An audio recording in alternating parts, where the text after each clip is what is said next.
Bonjour à tous, je m'appelle Olivier et aujourd'hui je vais vous parler d'une marque particulière, celle que l'on connaît depuis très longtemps. C'est AXA, 3 lettres, simple, efficace, et je vais vous expliquer en gros comment ce logo a été construit et pourquoi il fonctionne.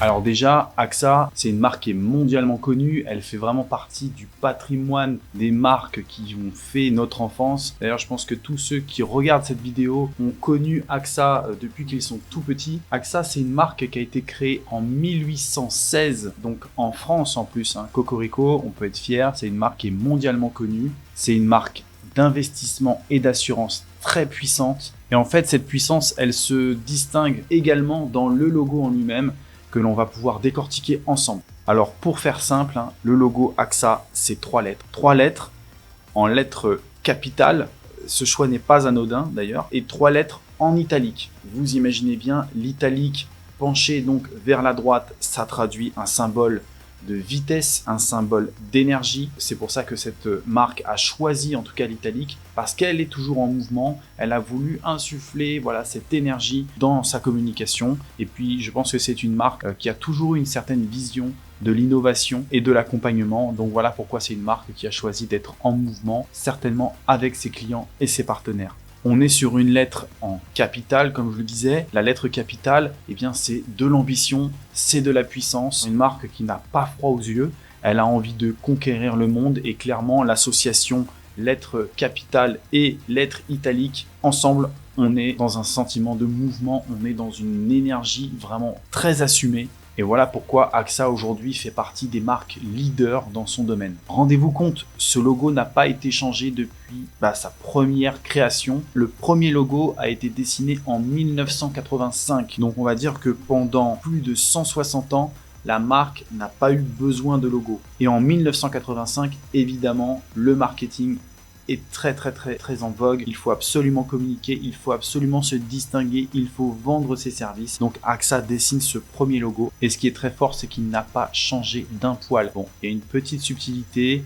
la ligne rouge qui est juste derrière moi, mais on va revenir dessus dans quelques secondes. Il faut savoir que cette création graphique, qui peut paraître très simple puisqu'on a associé simplement 3 lettres, et bien malgré tout, dans sa composition, elle est vraiment bien pensée et elle renvoie des codes qui sont discrets, mais qu'il faut savoir lire. Déjà, on est sur une typographie qui s'appelle la Venturis. Elle existe donc depuis très longtemps. Elle a la particularité d'avoir des jambes de taille différentes. La jambe gauche et la jambe droite ne sont pas dessinées de la même manière, du moins leur épaisseur est légèrement différente. Si vous le remarquez, la jambe droite de la lettre A, comme celle du X, est plus épaisse que la jambe gauche. On reconnaît d'ailleurs ce genre de détail dans des typographies très chics. Je pense à la Dido, qui est une typographie qui est utilisée dans le monde entier pour caractériser des marques un petit peu plus prestigieuses, très haut de gamme. Là, on a ce petit détail qui est vraiment très subtil, ce qui apporte quand même à la marque un côté finalement précieux, le fait de se distinguer de ce côté-là. Mais en même temps, la graisse n'est pas non plus très différente entre la jambe gauche et la jambe droite. On est quand même dans une marque qui reste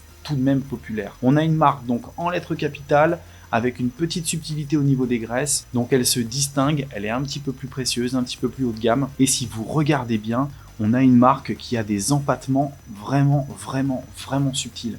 Vous voyez, ce sont ces petits détails là qu'on peut trouver en bas là, c'est ce qu'on appelle les empattements, toutes ces petites choses là, voilà, en haut et en bas. Ça permet d'apporter un petit détail, un peu comme imaginez du fer forgé dans des garde-corps, des petits détails, des choses un petit peu plus précieuses, un peu de finesse. Mais en même temps, dans cette typographie, les empattements sont très fins. Donc on n'est pas non plus dans une marque qui veut vraiment renvoyer une notion de luxe. C'est ce qui fait vraiment, je trouve, la force de ce logo. C'est-à-dire que la typographie tire la marque vers le haut, lui donne une certaine stature sans pour autant vouloir envoyer des paillettes. Et c'est certainement ce qui a fait que cette marque a pu aussi traverser le temps en termes d'image. En tout cas, ce logo a traversé le temps quand même depuis 1985, il n'a jamais changé. Et c'est peut-être parce que justement, on n'a jamais eu besoin de lui reprocher quoi que ce soit en fait. On est face à un logo qui a vraiment de la gueule, qui est vraiment chic et en même temps qui ne semble pas présomptueux. En tout cas, c'est comme ça que je le lis. Dans le A, on retrouve ici quand même quelque chose d'assez spécial. On a ici la petite pointe, on a des choses qui sont vraiment très fines, vraiment on est dans la délicatesse. Et ça apporte un petit côté chirurgical dans le savoir-faire, en tout cas dans la façon dont AXA travaille avec ses clients, travaille avec ses partenaires. On est dans de la délicatesse. On va chercher le moindre détail. C'est en tout cas la force de ces petits empattements. Alors aussi on remarque que les 3 lettres AXA ont été entremêlées. Alors du coup on n'est plus véritablement sur un logotype basique, on est sur un monogramme. Donc on a transformé 3 lettres en une espèce de blason, en une espèce de bouclier. Et mine de rien, c'est pas anodin, puisque quand on est dans l'assurance, forcément, on a envie de montrer une certaine force, une certaine puissance derrière laquelle on peut se sentir protégé tout simplement. C'est ça qui fait la subtilité du logo. En associant ces 3 lettres, on a la solidité, on a la connexion. Et oui, parce que forcément, quand on est un assureur, quand on est une société d'investissement et d'assurance, on a des partenaires. Et cette solidité, cette connexion, ce relationnel est vraiment très fort. Donc du coup, l'association de ces 3 lettres vient vraiment révéler la connexion qu'il y a entre les clients, les partenaires et les acteurs de l'assurance. Deuxième subtilité de ce logo, tout simplement AXA, ça se lit dans les 2 sens. Donc quand on vise une expansion internationale, forcément, avoir un nom qui se lit dans les 2 sens, c'est très bien pensé. Et puis, à peu près 10 ans après la création du logo, en 1994, on a envie d'un petit changement, on a envie de rafraîchir, on rajoute une ligne. Une ligne rouge. Bah oui, la ligne rouge, elle traduit finalement une espèce de ligne de conduite. On y voit de la croissance aussi. Une ligne pile à 45 degrés. On est dans la croissance ultime. Les 45 degrés sont vraiment symboliques.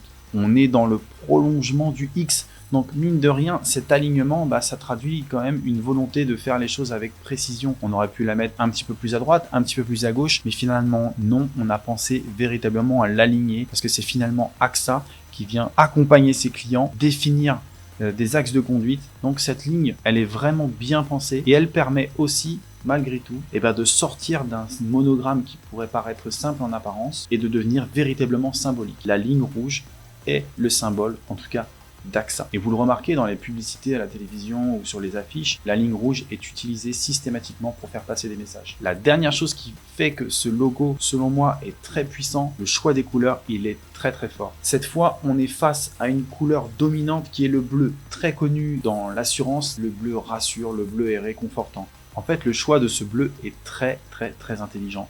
On est sur un bleu qui est chaleureux, qui est envoûtant, qui nous emmène un peu vers la nuit, quelque chose qui nous réconforte. Le lettrage blanc, lui, pour le coup, il est très lumineux. Il représente la pureté, il est très franc et ça le rend véritablement mémorable. Et puis le rouge, c'est l'audace, c'est l'impulsivité, c'est l'innovation. L'association bleu-blanc-rouge non plus n'est pas anodine puisque c'est une marque quand même qui a été créée en France. Je conclus en disant tout simplement que ce logo est une réussite. Pour moi, il n'a véritablement pas besoin d'être changé. Je pense que ce serait une véritable erreur parce qu'il est porteur de plein de codes graphiques qui malgré tout viennent travailler notre émotionnel, viennent créer du sentiment. Et là, pour le coup, un sentiment d'accompagnement, de puissance, de sécurité. Pour moi, c'est une vraie réussite. Je vous remercie d'avoir été à l'écoute de cette vidéo. Je vous dis à bientôt pour une nouvelle analyse. Ciao!